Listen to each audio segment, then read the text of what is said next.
Hey YouTube, happy Saturday evening to everybody. Hopefully you guys are having a good weekend. Hopefully the weather's good, that you're able to get out and fly a little bit. I didn't today. I was too busy doing numerous other things. But tomorrow, Sunday for sure, and possibly here in about an hour. So yesterday, in one of my last videos, I gave you an update on the Night Timber X. That this is my second one. The first one was bad. I sent it back. They sent me another one. Then we did the unboxed build and on video here on YouTube, and it had a bad elevator servo. So, at that point I'm like, God, now I've gotten two bad timbers. So, put it back in the box, emailed Horizon, got their normal response, which is probably from a computer. And it just says, hey, this is your case number. Somebody will get in touch with you. Well, then a couple days goes by, and that's about normal. And someone got in touch with me.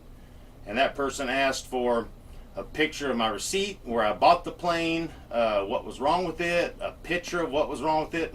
Weird stuff, because I first contacted them directly through Horizon's website when I was logged in. So my order number and all that stuff went with my first email. Anyways, I replied to that with a link to the video where we assembled the plane on this very table, and it had the bad elevator servo. That would answer somebody's questions, all of them. Well, then I didn't get any responses at all until yesterday, and I just didn't even look at it. The only reason I knew that I got it was because a notification popped up on my phone right before I started to make a video. That said, new email. So I looked at it today, and the email is the same thing as the last one. Send us your contact information, a picture of the receipt where you bought the plane, and all that stuff. So anyways, for a third time, I answered all their questions they need. But let's not let this sit in the box anymore. All it needs is all it needs is a good elevator servo, and it should be up and running. So let's take a look in my servo drawer, and let's see what we can come up with. If we have a match, we'll do the Maiden flight tonight. Let's look in this drawer.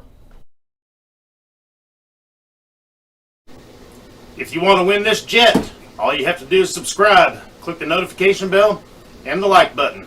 Then check back with me from time to time and see my new videos. Once we get to 1,000, we're going to do a drawing.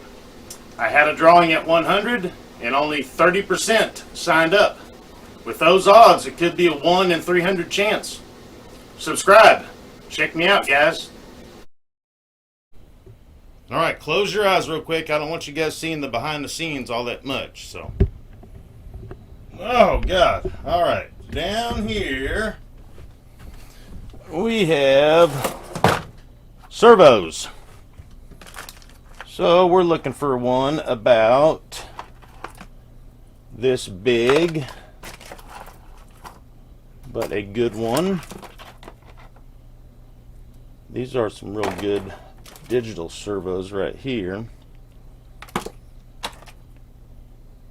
These are good FMS servos right there. These are some awesome heavy duty servos that Steve sent me that will be going into something soon. That's going to have a glow engine to go with it. Here is a Spectrum servo, an A330. That might be what we're after. Let's see. Alright, we're going to unbox this thing. We'll do a fuselage unboxing just so we can get to the elevator servo, so we can see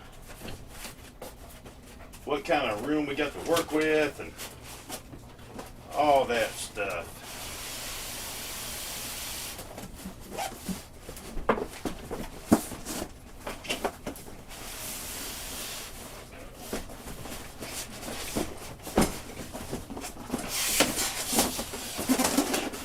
I may have jinxed myself in the very first video. I said I'm gonna hang on to this box, just because you never know. Yeah, we hung on to it all right. Ended up using that box to mail it back. Let's see what's in this half here. if this is the fuselage half or not. Nope.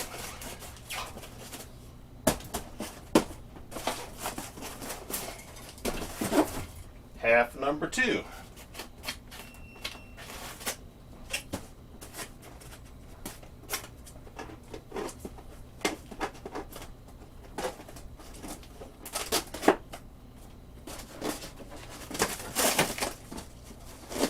There it is, right there.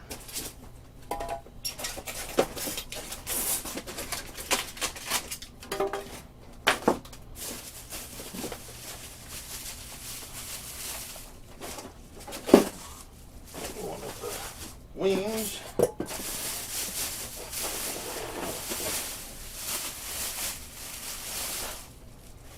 Right there. That went there. That went there. This went there.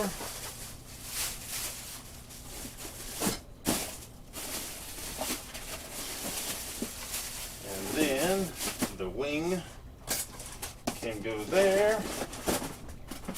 And I can almost knock it off the table like there. Like that, like that, like that.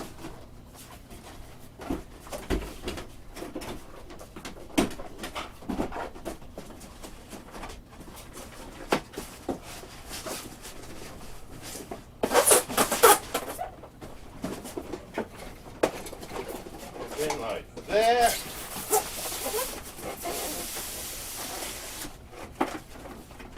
And then timber is all back in this little home.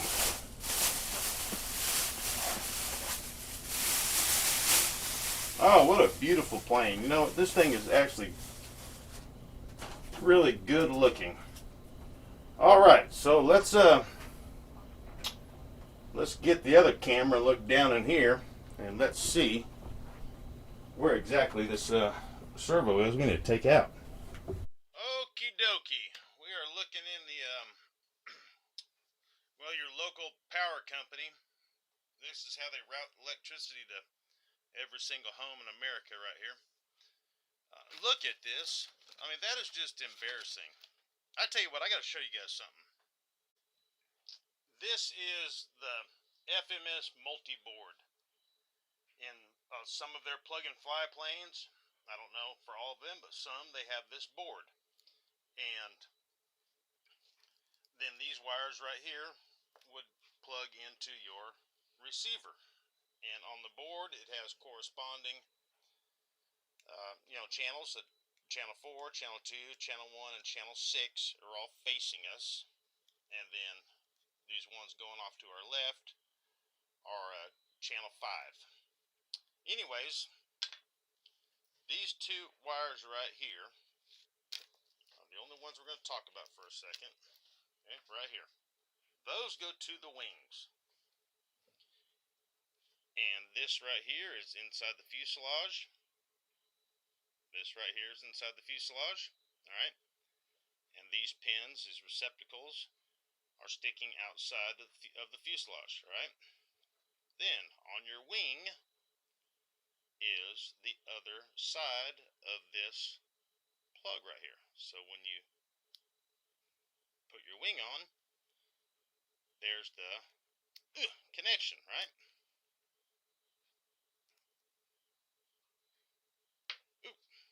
On the back side is just pins where servos plug into them, like so. On the FMS Beaver that this board came out of, inside each wing is a aileron servo, a flap servo, and LED lights. Inside the Timbers wing is flap servo, aileron servo, and LED lights. Alright.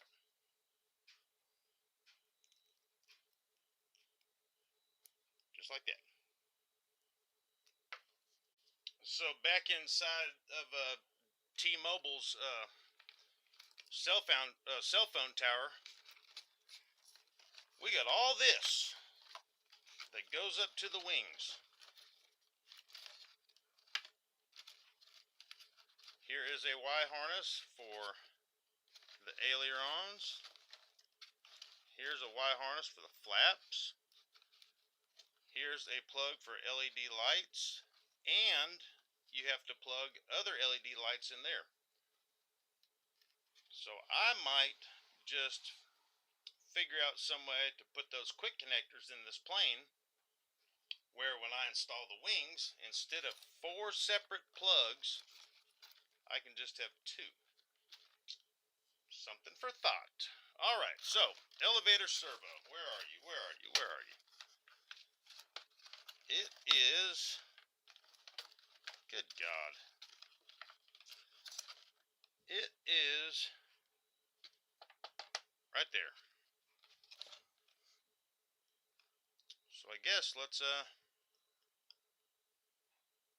get it out of there. Tools needed for the surgery are my magnifying glasses. This is a cool set. Comes with a bunch of different thicknesses of lenses. Wear it on your head. It's got a little light also. And then we have the light turned off. And we got a regular old hobby knife.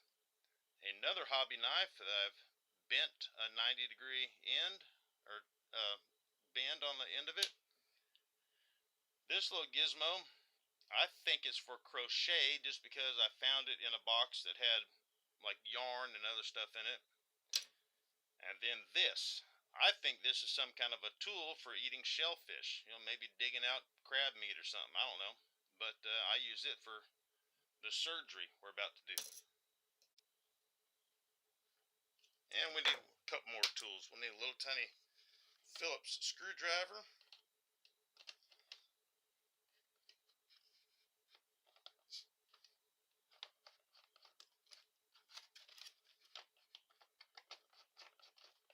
That, and I got a magnet to catch this screw.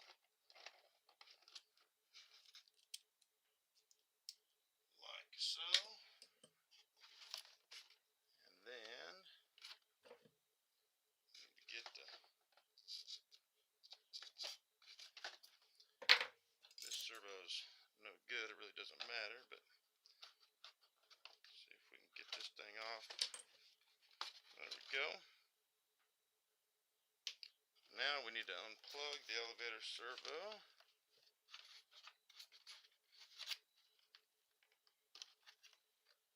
Like so.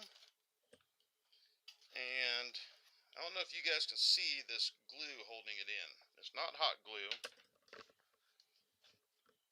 It's what they call canopy glue, but I think it's the same thing as like Elmer's glue right here.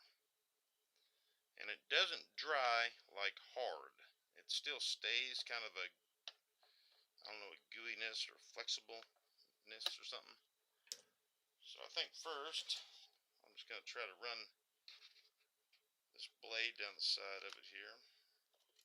I don't see any glue on the front. I do see it on the back a little bit. Let's take the shrimp tool, the other side of it, and see if we can kind of work our way down it here. You'll be surprised how much glue is actually holding this in.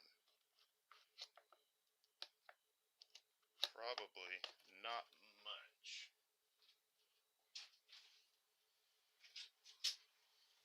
One more scalpel. This is a another hobby knife. It's straight, and I bent it with a little, I don't know what, 10 degrees or something. We might need to bend a little more. Yeah, we would do. So I got some needle nose here, just like so. This way I might be able to run it right down the back side of the servo. You know, if you can kind of feel it, like if you can feel the blade going down the plastic, then you know you're staying on the servo as close as you can, you know.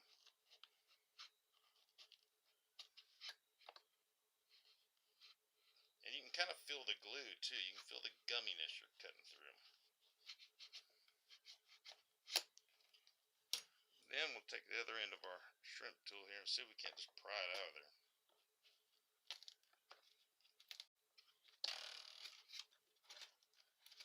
Just like that. A332 sub micro. Let's see what we got. So here's our servo, right? A332. This one we once talked about, the A330, which is plastic gear. Without looking at a website and trying to figure out all the specs, this might be like its brother, but plastic. Because when you're looking for replacement servos, it's not just the the gear. There's also the tooth count, so your horn will fit on it, and you want to look at the height and the width and where the mounting ears are. Okay, so this one here, it lines up with pretty much the exact same size. Then we have these other FMS servos, right? These are the ones that are in the Beaver, 17 grams. Huge difference. So 9 gram versus 17 gram. Our timber one will be a 9 gram. And then here is probably like an 11 gram or something that came out of, I don't know, it's a park zone. But it's a different size. This is what I'm thinking. I wonder if we can take the metal gears out of the 332 and put it in the 330.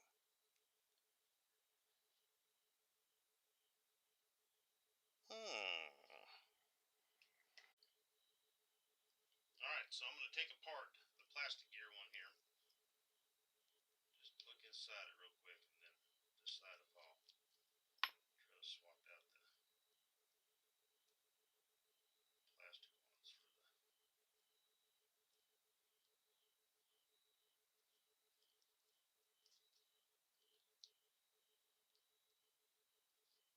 Be careful when you're doing this.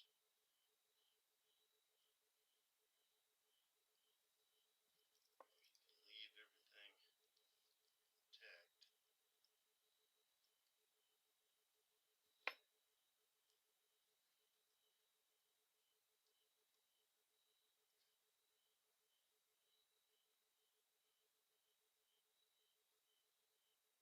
So here's the thing. Even if I took the metal gears out and put them in here, this drive gear is still plastic, and I personally have never had luck replacing this little tiny one.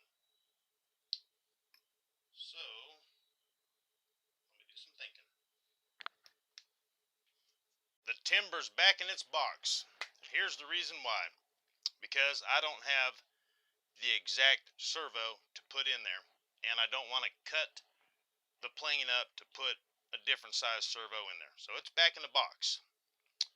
But look what I found out. This servo is the one we took out, the A332.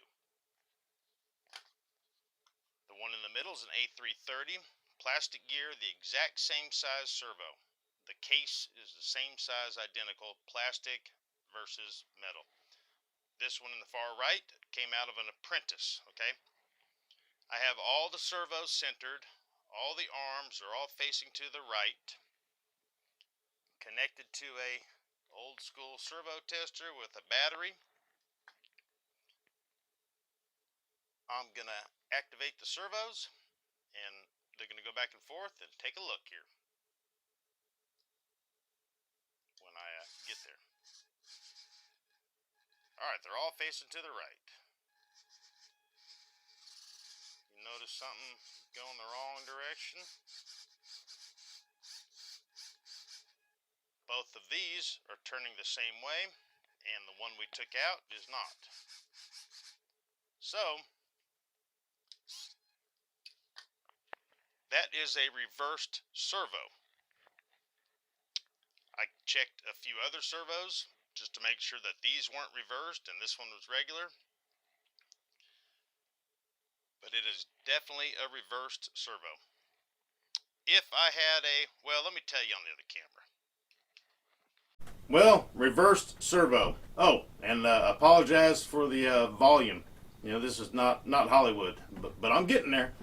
So, you know, it was a reverse servo, and I didn't have the exact one to put in there, and the plane is still new.